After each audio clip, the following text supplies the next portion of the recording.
Hello students, let's see the question. The question is human testes are positioned in an external sac further than in the abdominal cavity because of ये हमें 4 statement दी गई है. ठीक है, तो क्या बोल रहा है कि जो ह्यूमन का मेल के अंदर जो टेस्टिस होता है प्राइमरी सेक्स ऑर्गन वो उसकी बॉडी से बाहर पोजीशन रहता है, बॉडी के अंदर क्यों नहीं रहता. ठीक है, तो ये बताना है बेटा. देखो एम्ब्रियोनिक स्टेज में, एम्ब्रियोनिक स्टेज का मतलब है कि जब वो बेबी डेवलप हो रहा होता है, बेबी बॉय जब फीमेल अपनी मदर के वॉम्ब के अंदर डेवलप हो रहा होता है ना, तो 7 मंथ तक क्या होता है बेटा कि वो एब्डोमिनल कैविटी के अंदर ही रहता है. कौन? टेस्टिस, उस मेल के अंदर. ठीक है, एब्डोमिनल कैविटी के अंदर ही रहता है.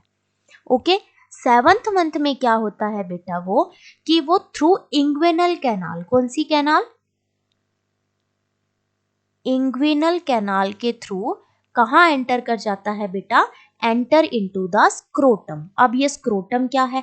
स्क्रोटम बेटा एक पाउच लाइक स्ट्रक्चर होती है और इसके अंदर यहाँ पर ये टेस्टिस प्रेजेंट रहते हैं. ये मेल्स के अंदर हैंगिंग पोजीशन में प्रेजेंट रहता है.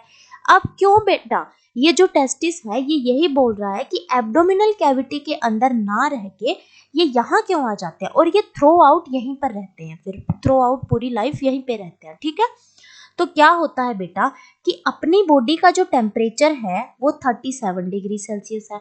अब इन टेस्टिस के अंदर एक प्रोसेस होता है बेटा जिसे हम बोलते हैं स्पर्मेटोजेनेसिस. और स्पर्मेटोजेनेसिस क्या होता है कि वो बनाते हैं प्राइमरी जो मेल सेक्स, जो मेल गैमेट है ना, जो मेनली वो है स्पर्म, तो वो क्या बनाते हैं? ये टेस्टिस बनाते हैं. और स्पर्म के प्रोडक्शन के लिए बेटा ये जो टेम्परेचर है अपनी बॉडी का ये ज़्यादा हाई हो जाएगा. तो इस टेम्परेचर को -2.5 डिग्री सेल्सियस कम करने के लिए ना, कि अगर ये हैंगिंग पोजीशन में होंगे तो ये थोड़ा टेम्परेचर इसका कम हो जाएगा और इस कम टेम्परेचर पर इनका प्रोडक्शन अच्छे से हो पाएगा. ठीक है, अगर ये एब्डोमिनल कैविटी में होते तो इन स्पर्म का प्रोडक्शन हो ही नहीं पाता और फिर वो जो मेल है वो स्टेराइल कंडीशन में चला जाता. तो मेन वजह इसकी यही है कि ये यहाँ पर डिसेंड डाउन हो जाते हैं. ठीक है, ऑप्शंस देखते हैं. To shorten the distance that semen must travel during ejaculation. नहीं बेटा, ऐसा कोई भी कंडीशन नहीं रहती है. बी बोल रहा है to shorten the distance that sperm must swim during insemination. Insemination क्या होता है बेटा कि male external genitalia that is penis से स्पर्म सीमन का ट्रांसफर होता है into the female external genitalia that is the vagina. उस प्रोसेस को हम इंसेमिनेशन बोलते हैं.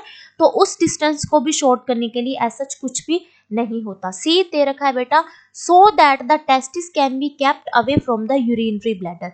नहीं बेटा, ये भी इसका रीजन नहीं रहता है.